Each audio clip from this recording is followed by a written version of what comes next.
Hello, good morning, what up? Oh my god, it's the end of the year and this is the last weekly wrap up for December 23rd through the 31st. Yes, I know we're not at the 31st yet. But it's the end of the year and I'm just gonna wrap up 2018 the last week because it was crazy.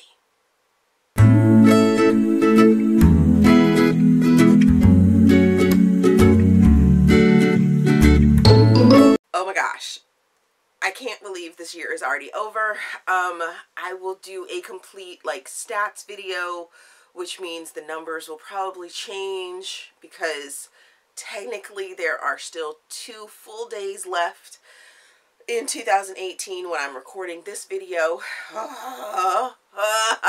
because I wanted to get you guys the Sunday video that I always get you, and that means I didn't hit my unofficial goal of 365 books yet, but like I said, I have 48 hours to get 6 books read, which I'm working on. I'm gonna burn off my ears for that. But that is not what this video is about. This video is about the books that I read the last week of December, the 23rd through the 31st, well, the 30th, or the 29th. And, oh my god, it was a bunch of them.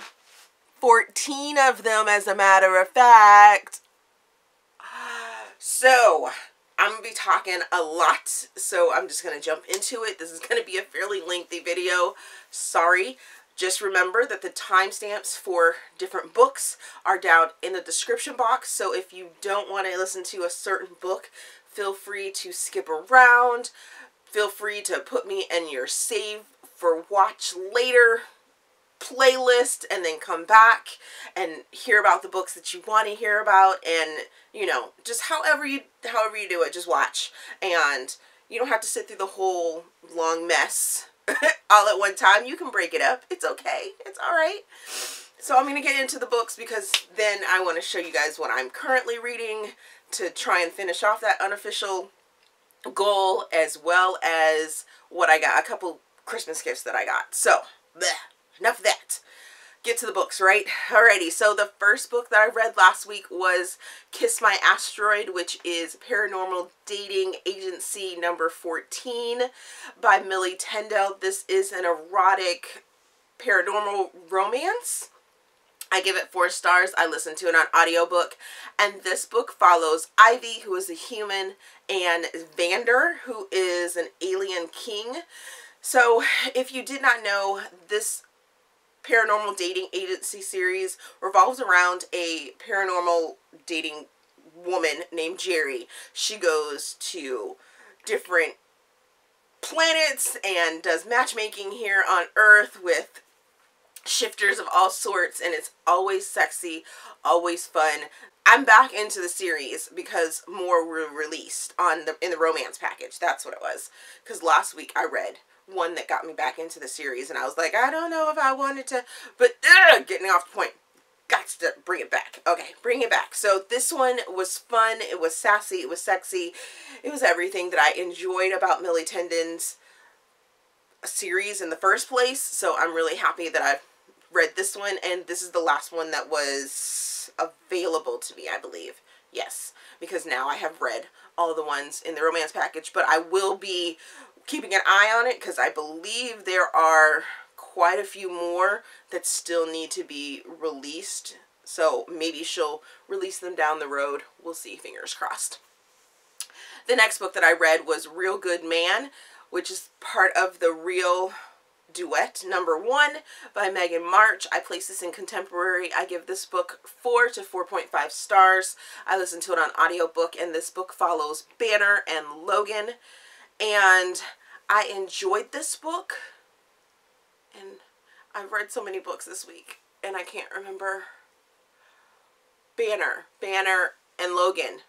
So, Logan, I think they have like this weird text message. This does tie in with a couple of other series that Meghan March has already written. This is about another couple.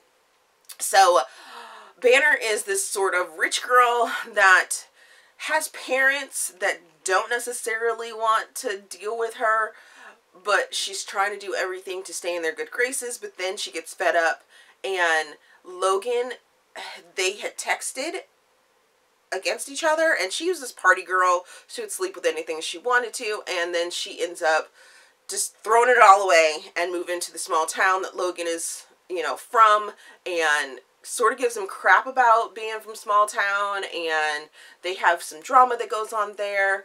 Logan doesn't necessarily have the best reputation in the small town, but he is coming back because he's a hometown boy, and I really enjoyed the banter and the sexiness and, you know, the back and forth between them.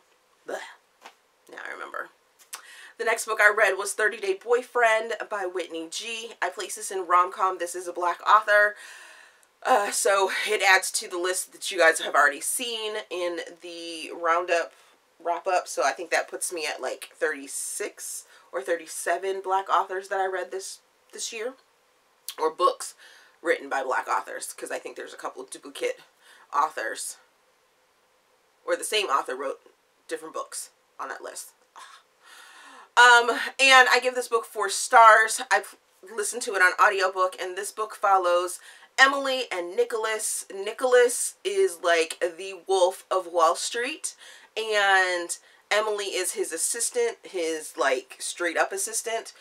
I really enjoyed this story, and the only thing that I had wished for was that it was more. It was so sweet, and I loved the banter between the two characters, and it was definitely that tension there, and it lasted 30 days, and it was like, oh, but I want more. I know it's named 30 Day Boyfriend, but I want more after. I need to know what happens next. Then I finished Real Good Love, which is book number 2 in the Real Duet by Meghan March. I placed this in contemporary. I give this one 4 stars. I listened to it on audiobook, and this is the conclusion to Banner and Logan's story. They left off on a semi-cliffhanger, and this one rounds out the story, gives more suspense, and has some thrills and chills that go along with it as well, and more sexiness, because they are coming into their own as a couple, and then small town life decides to give them issues. Now, I did have a problem with both of these books, this book and the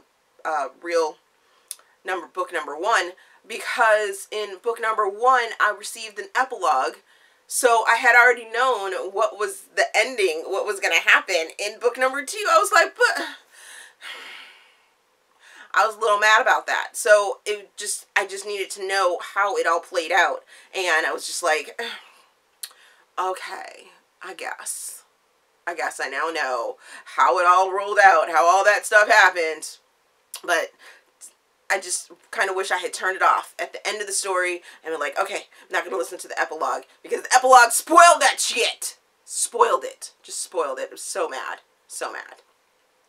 Next book I read was 3 Brothers, a Menage romance by Samantha Twinn, and I placed this one in erotica, no, contemporary, because I had picked it because it was in erotica, but this shit's not erotic at all. I give this one 3.5 stars. I listened to it in an audiobook. This book follows April, Mitchell, Reed, and Finn. And April is the stepsister of Mitchell, Reed, and Finn. Their parents, after they were like super old, they were adults, and then their parents had a second life together and got married. And then tragedy strikes, and April falls on her luck, so she moves in with the boys, and then there was very little sex in this, and when it was there, it wasn't steamy. Not at all. But I mean, it was a good emotional book, I guess. Yeah, but that's not why I read the book. So it's only getting 3.5 stars. The next book that I read was The Baumgartners +1 by Selena Kitt. I placed this in erotica. This is an FFM, erotica. I give this 5 smoking hot stars. I haven't instituted my fans yet, but this would be one that get 5 fans. Hoo-wee. I listened to it on audiobook. This book follows Danny, Carrie, and Doc. Danny is a girl, and her husband live next to Doc and Carrie, who are the Baumgartners. Whoo, sweet Jesus. Danny is peeping on Carrie, who is sunbathing in her backyard because they all live in the same apartment complex. And you would think I'm like over here fanning myself because it was fire, right? That there wasn't anything but sex and just dirty. Whew. There was an emotional aspect to this book that was off the charts. I was like, oh, what? Oh. And this is the first time I'm meeting the Baumgartners, but I guess there are other books in their series. But this definitely makes me want to go and know more about the Baumgartners, because Carrie and Doc are freaks! Freaks. And Danny was brought in to the fold, and I was like, oh. If you're not comfortable with female-female scenes, male-female scenes, female-female-male scenes, then this may not be the book for you. But if you are, it is hot. It's fire. It is so fire. It's so good. Oh my goodness. Then the next book that I read was Ride Me Dirty, which is a Bridgewater County #1 by Vanessa Vale. This is an MFM story, so it's a Menage story. It's set in a polyamorous community. I place this in erotica. I give this book 4.525 stars. I listened to it on audiobook. I devoured the series, so all the next books are going to be about the same series. But this book revolves around Kathryn, who is a big city lawyer who has to go back to Bridgewater County to settle her uncle's estate. Her family does not live there. It was her uncle that she inherited land from, and she goes back. She is trying to be a partner in her law firm in the city, and she's just getting done wrong. But on her way there, she meets this sexy cowboy named Jack on the plane. And then she gets into town and meets Sam, who is the other lawyer, who's a small town lawyer. And Sam and Jack are cousins. Ooh. Yes, Sam and Jack grew up in the Bridgewater community, so they are all about having a polyamorous relationship, having one wife for the two of them, and sharing. And it's hot, it is steamy, it's emotional. And I devoured this book. So then I went and got Claim Me Hard, which is Bridgewater County #2 by Vanessa Vale. And I was like, okay, maybe she's formulated, and you know, it's another MFM romance menage in Bridgewater. So the community is all about having, you know, 2 males to 1 female. Okay. I'm probably going to get the same thing. Hopefully it's still going to be hot and steamy, and, you know, I'm down for it. Gave this one 4.5 stars as well. Listened to it on audiobook. Super short, super fast, so this was able to get devoured, like, really quickly. And this one follows Hannah and Declan and Cole. Oh, how different this one was! Oh my goodness! Hannah is a doctor that has some domestic violence issues, and she decides to bounce. She's like, okay, no problem, I'm out. Gets on a bus, goes off the grid, ends up in Bridgewater County, and I'll become a waitress. And then Declan and Cole, who are, how are they? Declan is a cop in the city, and Cole is a cowboy. So I can't remember what their relationship is, but I think they're maybe best friends, or they're connected somehow, partners, something like that. Not partners. Not partners that way. I think they may have grown up in town together. Regardless, they're down for the polyamorous lifestyle. Hannah is being a waitress, and they're like, ooh, we've been coming to this restaurant for how long? And yes, we see her, we want her, she's gonna be ours. And I was all for it. They knew that she was a little skittish around men and a little skittish around new people. She didn't like to be touched and everything like that, so they had to ease her into the situation right there, and the town helped, and it was fun. It was different than the first book, and I really enjoyed it. That's all I'm going to say about that. Then I read Take Me Fast, which is Bridgewater County number 3, and by Vanessa Vale. Placed it in erotica. This is another MFM, Menage, polyamorous relationship. Give this one 4.5 stars as well. Listen to it on audiobook. And this one, same setup, different story again. We have high school loves on this one, and Ivy is the high school female love, and she gives her virginity to Rory and Cooper, who end up going off into the military. So they hook up one night when they were in high school, and they're like, okay, we're going to be together forever, but at the same time, I don't want to stop you from your dreams. You have dreams of going off to school, and you have dreams of going off to the military, so you guys go do that. I'm going to go do this. Ivy falls off the side of the earth and moves out of Bridgewater County, and Rory and Cooper can't find her. But then once they get out of the military and they come back and are like, where are you, Ivy? I'm gonna find you. So they find Ivy. Oh, do they find a lot of things? Yes. It was so good. It was so different. I was like, oh my god, this is so amazing. This series is so good. So good. Devoured. Then I read Hold Me Close, which is Bridgewater County number 4, and by Vanessa Vale. Placed it in erotica. MFM, another one, and another take on the whole polyamorous. Oh my god. Still hot, still sexy. 4.5 stars. Audiobook. This one follows Rachel, who lived in the town, has family that has polyamorous lifestyle, some that are just couples, and her sister is the business manager for Matt and Ethan, and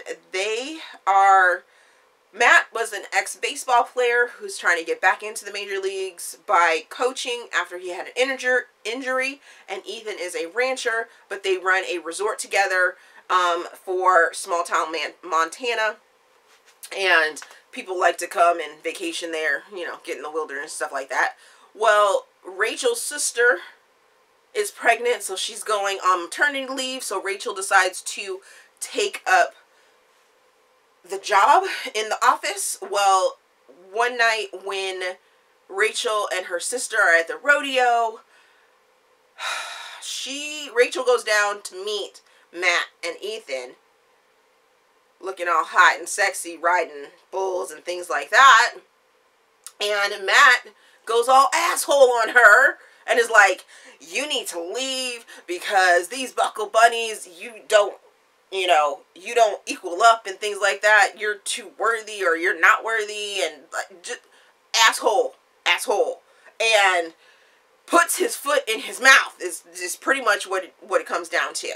Then come to find out, Rachel has touch issues when it comes to men because of a traumatic issue that she had, but she wants a baby, so she decides to do the research and find out where she can get inseminated from. Totally different than the last 3 books, right? Yes, I loved every single minute of it. Every minute of it. The next book that I finished was Locke by Debra Anastasia. I'm placing this in the genre-a-thon because I was supposed to have it finished, but I didn't have it finished when it was supposed to be up for review. I'm placing this in New Adult. I'm only giving this one 3 stars. I read it as an arc, which makes me sad. because I was very, very excited about this book. I did a cover release for it and everything, and then I read it and I'm very sad. Very, very sad. Debra Anastasia is one of those authors that I really enjoy her work, and I hadn't had a bad book from her, and this one just did not rub me the right way. So this is another book in the Mercy universe. Now, I will say that if you can read this book without reading the other two books in the universe, do it, because this book spoiled me for the other characters that you meet in those other two books, and I was so very mad. So very mad, so very hurt and upset. So this book follows Ember and Locke. Ember is a college girl that is trying to be normal. Her brother and her brother's friends, Nix, Animal, and T, they are very into the underworld, I guess you could say, of the towns that they live in, and she just wants to be normal. She just wants to go to college and do her own thing, but there are things afoot. And Locke is this guy that wants to do good for his family because his father is in jail for something, but he's a good guy, and I don't ever remember really getting an explanation why he's in jail. I mean, besides the fact that he supposedly murdered 2 people or murdered some people, and that's why he's in jail. He was framed, but you didn't flush that out, and I was like, and then supposedly the little sister that Locke is trying to take care of has some issues, but we really never get told what issues she has, what medical issues she has that she has to be taken care of, or why people would treat her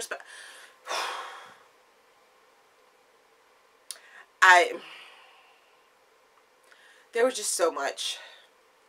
So much. And then on top of it, Nix, Animal, and T were made out as idiots.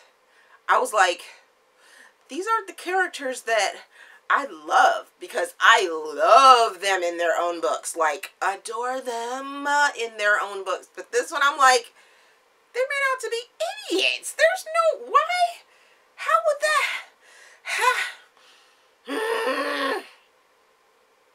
Not happy. Not happy. So then the next book that I read was Breath of Fire by Kathryn Nolan, and this is an erotic short story. Gave this one 5 stars. On the podcast, Read Me Romance. Read Me Romance. Yes. Oh my goodness. So if you have not been following me, to know that I have been listening to the Read Me Romance podcast since it started. Every week they release a new short story by a new author, possibly to you, which Kathryn was to me, and I have figured out that I like to hoard them until Friday before I listen to all the episodes. So I end up like listening to the whole like 2.5 hours of podcast in one day. And I loved it. And this one I actually listened to on Saturday morning before my son's swim meet. And I had got the pleasure of watching Kathryn and Tessa Bailey do a chat on Facebook Live. And it totally set me in the right headspace for this book. So Kathryn is amazing. I'm like going to go devour all her books. I wish she had more in audiobooks so that I could devour them faster. But she doesn't. Sadly. But this one was fire. This one, I was like, oh my goodness. It totally set me up for the fact that you don't really have any sex until episode number 5, which is like the last chapter of the book. No sex. No sex. But the sensuality of the 4 chapters before it were amazing. Who would have thought that a yoga pose, a yoga instructor named Sage, and his former high school sweetheart Olivia during a yoga class, just by him positioning her a different way and a bit of a flashback from what they had, would be so freaking hot. Oh my God. It was Fire. It was so fire. Breath of fire. Oh, yes. Oh, yes. So, as I said, you have Sage, who is the yoga instructor, who is become this like big time deal, and he has to make some decisions about his life. And Olivia is an artist. They split up when they were young because Sage didn't know what he wanted to do, and Olivia knew that she wanted to go to New York and become an artist and do that thing. And during their split, you know, they found themselves, and this is sort of them, fate, being the bitch that she is, bring them back together. And even though they have issues that need to work out, they work it out in 5 chapters of this short story, and it's sexy, and it's just, it's fire. It is so fire. So fire. Oh my God. Ah, yes. So good. Then I read Checkmate. This is Reckless, which is Checkmate number 3. The first book in Drew and Courtney's story. So, by Kennedy Fox. Ugh. I place this in contemporary. I give it 5 stars. I listened to it on audiobook. Devoured it because Drew and Courtney are amazing. Drew is Viola's brother who lived with Travis, so we had met him in the first 2 books, but this is his story. He has this ex that is just fucking crazy, and Courtney is his now roommate because Travis moved out and married his Drew's sister, and Courtney needed a place to stay because she decided to stay in the big city, and her dad cut her off because they are from Texas, and everything's bigger in Texas. Woo! She is a Southern girl. Wow. But she has been in love with Drew for like a while and hints to it and flirts openly about it. So the 2 of them are living together as roommates because they really are just like friends.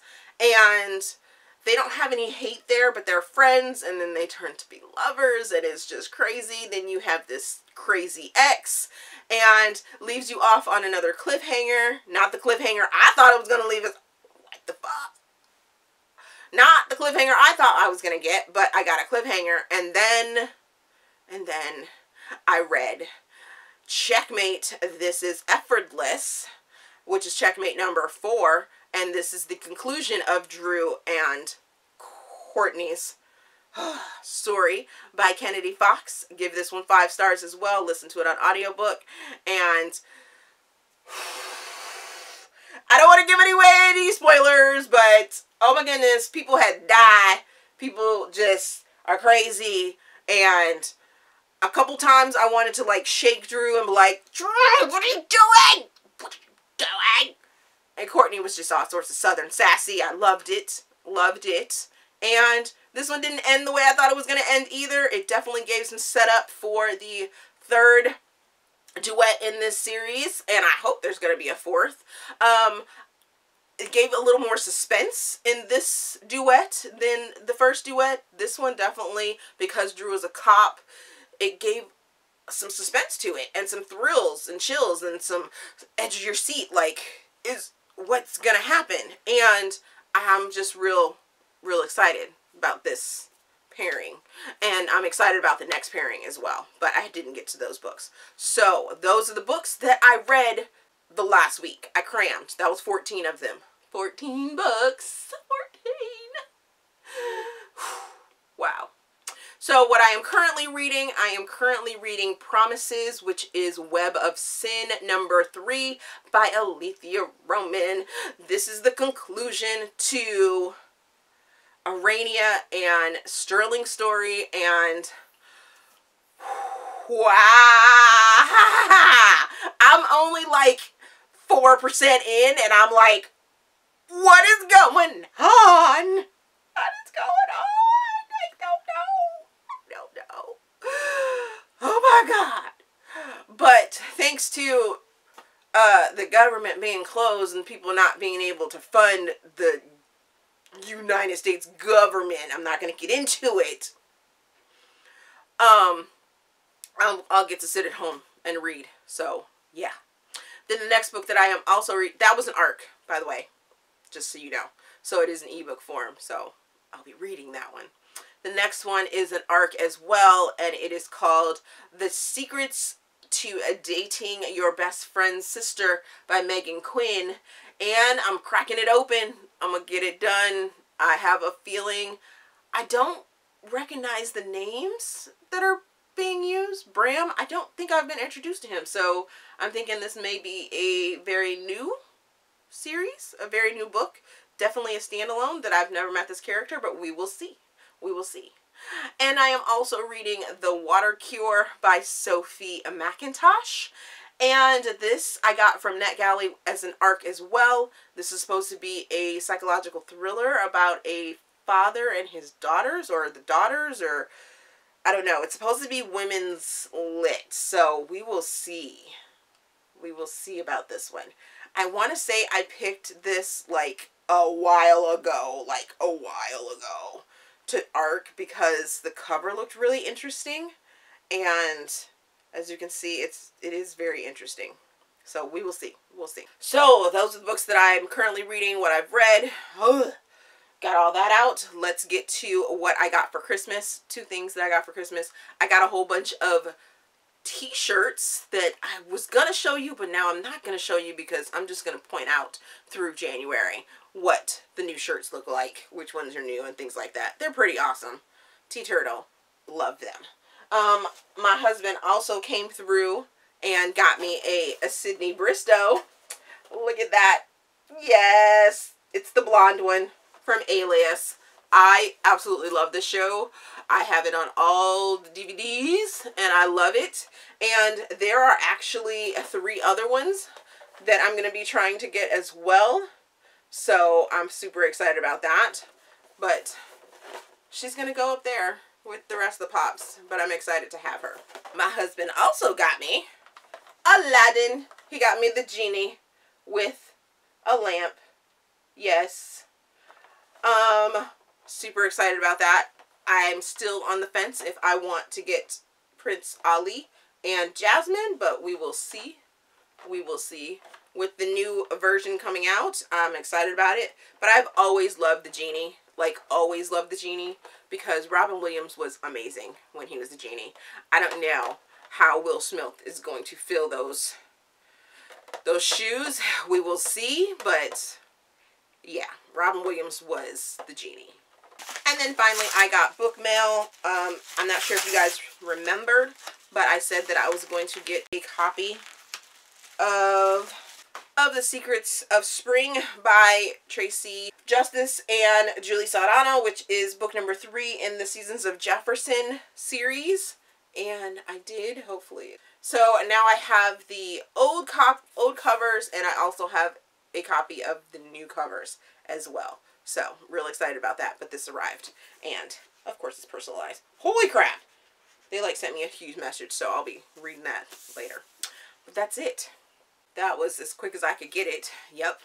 So, have you read any of those books? Does my description make you want to go out and read any of those books? Let me know down in the comment section. As always, if you enjoyed the video, please give me a big thumbs up and subscribe to the channel. Also, there's a feedback form down in the description box for you guys to help me improve my channel. Thank you for watching, and we will see you guys later. Happy New Year, by the way.